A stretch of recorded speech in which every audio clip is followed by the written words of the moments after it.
देखो N2 अणु का बनना किस तरीके से N2 अणु बनेगा, ध्यान से देखो इधर, है ना, ठीक है। नाइट्रोजन यहाँ पर देखो N2 का मतलब होता है नाइट्रोजन के कितने अणु हैं, दो। N2 के दो मॉलिक्यूल्स हैं, कितने मॉलिक्यूल्स, दो, ठीक है। दो है तो एक तरफ नाइट्रोजन का एटॉमिक ऑर्बिटल और दूसरी तरफ नाइट्रोजन का एटॉमिक ऑर्बिटल, दो नाइट्रोजन के एटॉमिक ऑर्बिटल मिलेंगे और कितने मॉलिक्यूलर ऑर्बिटल का क्या करेगा, निर्माण करेगा, ठीक है। चलो देखते हैं कैसे दो नाइट्रोजन के एटॉमिक मॉलिक्यूलर रहते हैं। सबसे पहले तो नाइट्रोजन का परमाणु क्रमांक कितना होता है ये आपको पता होना चाहिए, 7। कितना होता है, 7। तो ये देखो यहाँ पर अपन लिखेंगे नाइट्रोजन का एटॉमिक ऑर्बिटल और यहाँ पर लिखेंगे नाइट्रोजन का, बोलो क्या, नाइट्रोजन का एटॉमिक ऑर्बिटल, और दोनों मिलकर किसका निर्माण करते हैं, नाइट्रोजन के मॉलिक्यूलर ऑर्बिटल का निर्माण करते हैं। तो देखो यहाँ पर लिखेंगे अपन नाइट्रोजन N2 का, बताओ क्या, मॉलिक्यूलर ऑर्बिटल, ठीक है, M2, ठीक है। अब सबसे पहले मैंने बताया था कि नाइट्रोजन का इलेक्ट्रॉनिक विन्यास लिखते हैं और आपको पता है इलेक्ट्रॉनिक विन्यास 2p3। देखो 2 4 5 6 और 1 7। तो यहाँ पर भी बेटा नाइट्रोजन लगाएंगे अपन, देखो नाइट्रोजन का 1s2 लिखेंगे यहाँ पर 1s2, फिर बोलो 2s2 और बोलो 2p3। 1s के कक्ष यहाँ पर भी उसी प्रकार से होगा 1s2, यहाँ पर बोलो 2s2, यहाँ पर बोलो 2p3, ठीक है। देखो अब 1s है तो इसके कक्षकों की संख्या 1, 2s है तो इसके कक्षकों की संख्या 2p है तो इसके कक्षकों की संख्या 3, 1 2 3। उसी प्रकार 1s है तो इसके कक्षकों की संख्या, 2s है तो इसके कक्षकों की संख्या, 2p है तो इसके कक्षकों की संख्या 3, ठीक है। अब देखो यहाँ पर ध्यान से देखो 1s की बात करते हैं तो 1s में अधिकतम अभी इलेक्ट्रॉन हम इनको तोड़ते हैं, है ना। 1s का एक कक्षक और यह 1s का एक कक्षक, कितने कक्षक का निर्माण करेंगे, 2, ठीक है। तो देखो 2 कक्षक का निर्माण करती है इस तरीके से, ठीक है। यहाँ पर एक कक्षक आ जाएगा और यहाँ पर एक कक्षक आ जाएगा। ये एटॉमिक ऑर्बिटल मिलकर किसका निर्माण कर लिए, 2 मॉलिक्यूलर ऑर्बिटल का निर्माण किया। मैंने एमओटी थ्योरी में बताया था कि एक एटॉमिक ऑर्बिटल और दूसरा एटॉमिक ऑर्बिटल मिलकर 2 मॉलिक्यूलर ऑर्बिटल का क्या करते हैं, निर्माण करते हैं, ठीक है। तो ये 2 मॉलिक्यूलर ऑर्बिटल हमने निर्माण कर लिया, ठीक है। अब देखो उसी प्रकार यहाँ पर भी बेटा एक 2s कक्षक और दूसरा 2s कक्षक, कितने, 2 2s कक्षक का क्या करेंगे, निर्माण करेंगे। देखो ये 2s कक्षक हो गया और ये दूसरा कौन सा कक्षक हो गया, 2s। बताओ कितने मॉलिक्यूलर ऑर्बिटल का निर्माण करेंगे, 2, ठीक है। इस तरीके से, ठीक है, इतनी बात समझ गया, ठीक है। आगे नेक्स्ट स्टेप 2p3।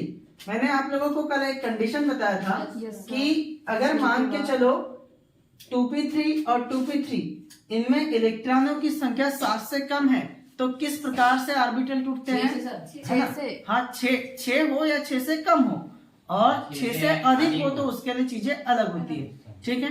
तो देखो इसमें कैसे टूटेंगे बेटा, पहले तो एक ऑर्बिटल में टूटेगा क्योंकि 6 है, एक ऑर्बिटल में टूटेगा, फिर कितने ऑर्बिटल में टूटेगा, 2 ऑर्बिटल में, और इसमें पहले 2 ऑर्बिटल में टूटेगा, फिर कितने ऑर्बिटल में टूटेगा, 1 ऑर्बिटल में टूटेगा, ठीक है। इतनी बात समझ गए, ये कल मैं आप लोगों को बता चुका था, ठीक है।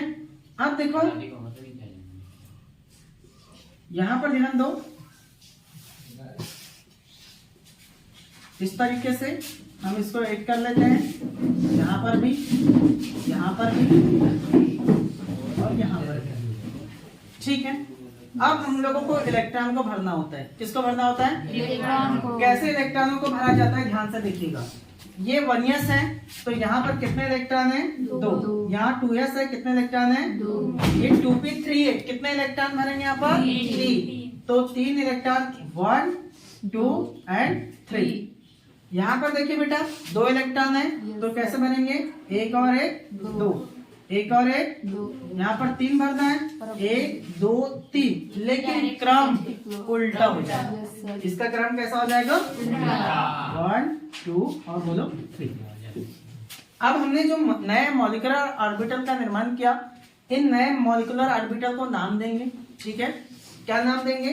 ये भी 1s है तो ये भी 1s होगा, ये भी क्या होगा 1s, ये 2s, ये 2s। अब यहाँ पर ये हो जाएगा बेटा आपका 2p 2p और 2p, उसी प्रकार ये 2p 2p और ये 2p z।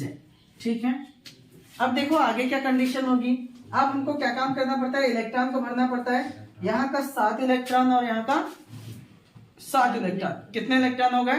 14। तो 14 इलेक्ट्रॉन को हम मॉलिक्यूलर ऑर्बिटल में भरेंगे।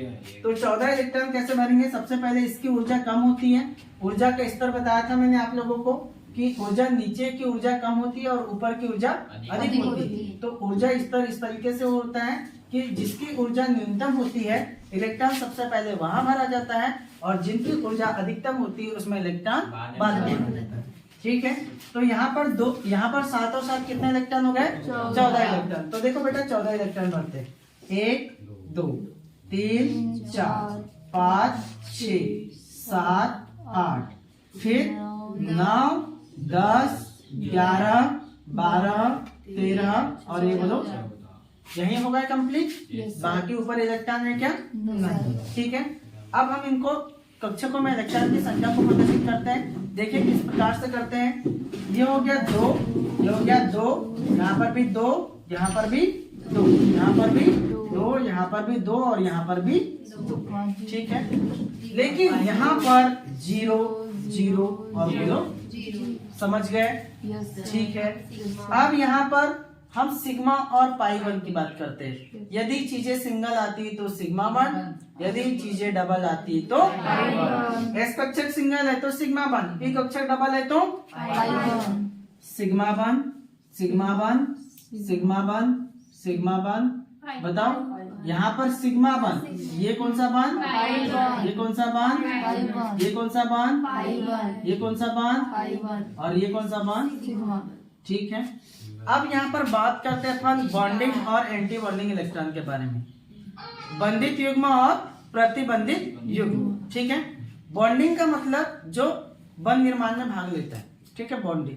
तो यहाँ नीचे वाली जो कंडीशन होती है वो बॉन्डिंग आणविक है ना, बंधित कक्षक कहते हैं, और इसको प्रतिबंधित कक्षक या एंटी बॉन्डिंग ऑर्बिटल कहते हैं। तो देखो जो बंधित होता है, बॉन्डित होता है, उसमें किसी भी प्रकार के स्टार वगैरह लगाने की जरूरत नहीं है। लेकिन जो प्रतिबंधित होता है उसमें स्टार लगाने की जरूरत है। तो ये फर्स्ट सेकंड नंबर पे यहाँ पर क्या लग जाएगा? स्टार। यहाँ पर स्टार, यहाँ पर कहाँ स्टार लगेगा बेटा? यहाँ स्टार लगेगा, और बोलो यहाँ पर स्टार लगेगा, और यहाँ पर भी क्या लगेगा? स्टार। ठीक है, क्लियर? अब देखो अब क्या बचा हमारे पास, ये सारी चीजें कंप्लीट हो गई। ठीक है, अब हमको इसका अभिविन्यास लिखना होता है। क्या लिखना होता है? अभिविन्यास। तो अभिविन्यास किस तरीके से लिखा जाता है ध्यान से देखिएगा, है ना? ठीक है, देखो sigma 1s2 sigma star 1s2, फिर sigma 2s2 sigma star 2s2, ऐसे लिखेंगे। पहले क्या आ गया बोलो? सिग्मा 1s2, फिर बोलो सिग्मा स्टार 1s2, फिर बोलो सिग्मा 2s2, फिर बोलो सिग्मा स्टार 2s2। ठीक है, यहाँ तक पहुंच गए अपन सिग्मा स्टार 2s2। अब देखो यहाँ पर ये नीचे यहाँ पर आ गया बेटा, तो अपन यहीं से स्टार्ट करेंगे। देखो क्या लिखेंगे? पाई 2p/2। अब इसकी और इसमें दोनों का एनर्जी लेवल समान है, दोनों का ऊर्जा स्तर कैसा है? बराबर है। तो यहाँ पर हम कौन सा चिन्ह लगा देते हैं? बराबर का चिन्ह लगा देते हैं, और यहाँ हो जाएगा पाई 2pz और ये हो जाएगा 2। ठीक है, उसके पश्चात बताओ ये हो गया बेटा। अब आगे चलते हैं, तो बताओ सिग्मा 2px2, फिर इधर देखो इधर आ जाएगा पाई स्टार। ठीक है, pi star 2px0 is equal to बोलो पाई स्टार 2py0, और फिर बचा क्या हमारे पास?